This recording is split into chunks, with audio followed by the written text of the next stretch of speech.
Sometimes life throws you a curveball that makes you question everything about the folks living right next door. Like, how well do you really know them? I mean, picture this: a quiet courtroom in Charleston, South Carolina, buzzing with that tense hush you get before something big drops. And in walks this woman, Evelyn Harper, shackled up in an orange jumpsuit, her eyes scanning the room like she's hunting for an escape hatch. And bam, there he is, up on the bench in his black robe, Judge Marcus Thompson, the very guy whose house she torched just a week ago, staring back at her with this unshakable calm that hides a world of hurt. Her knees buckle a bit. The deputy steadies her, and the whole place feels electric, whispers rippling through the crowd as she realizes, oh man, fate's got a twisted sense of humor, putting her fate in his hands. It all started innocently enough.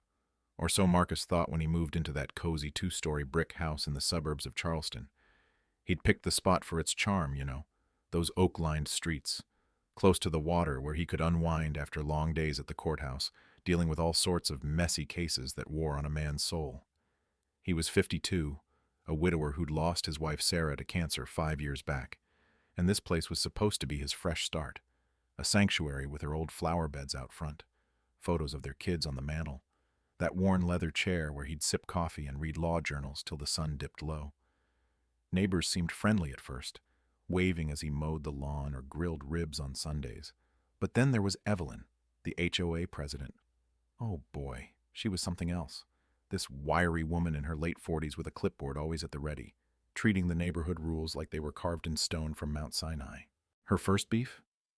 His porch light staying on past 10 p.m. She marches up one evening while he's watering the azaleas Sarah planted. No hello or nothing, just, Judge Thompson, that light's a violation, disrupts the whole street's ambience.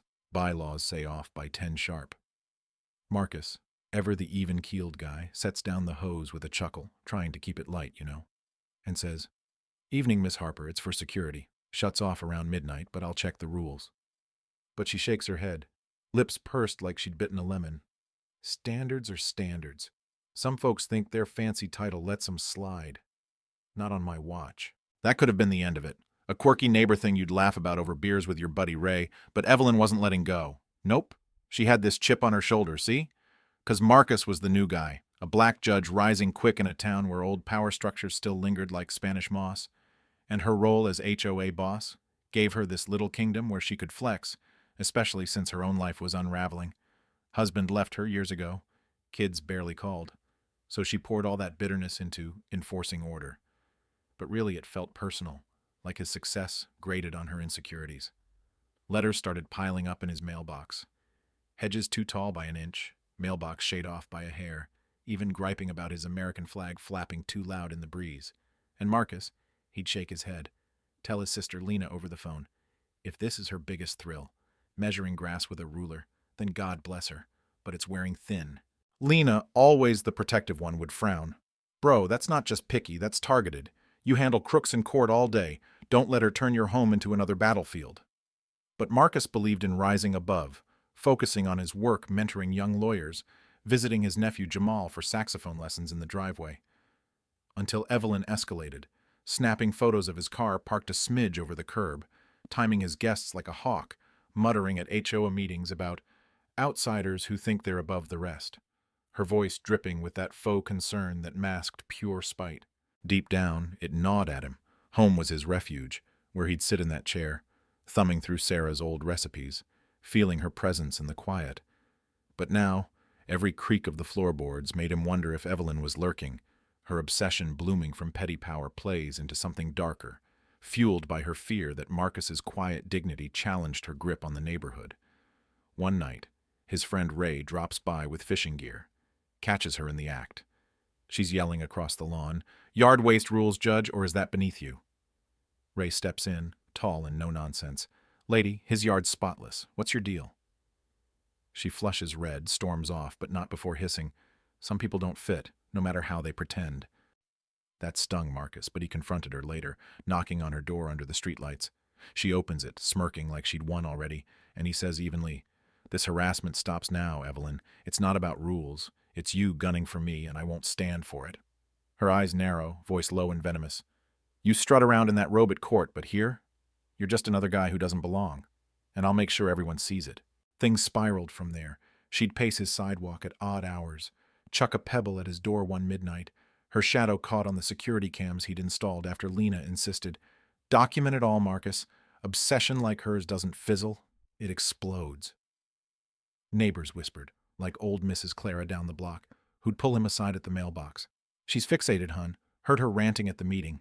He thinks his gavel makes him king. Watch your back. And Marcus did. But inside, the tension built like a storm brewing over the harbor, robbing him of sleep, making him question if patience was strength or just denial, until that HOA blowout, where she stands up, points vaguely his way. Violators like him erode our community, hiding behind good deeds while flouting every standard. Clara shoots back. Evelyn, Marcus shoveled my drive last winter, fixed my gate. What have you done besides harass? The room erupts in murmurs. Marcus rises slow, voice steady. This grudge ends here. It's poisoning us all. She glares daggers, but the seed was planted. Her control slipping, her rage boiling over into that fateful night. It hit like a nightmare. Humid August air thick as soup, Marcus asleep after prepping a big case, when the crackle wakes him, smoke choking the hall like angry ghosts.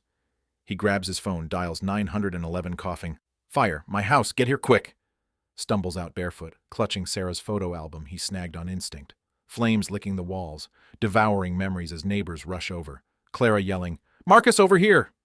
Fire trucks scream in, hoses blasting, but his home's a gutted shell by dawn. And deep in his gut, he knows, Evelyn.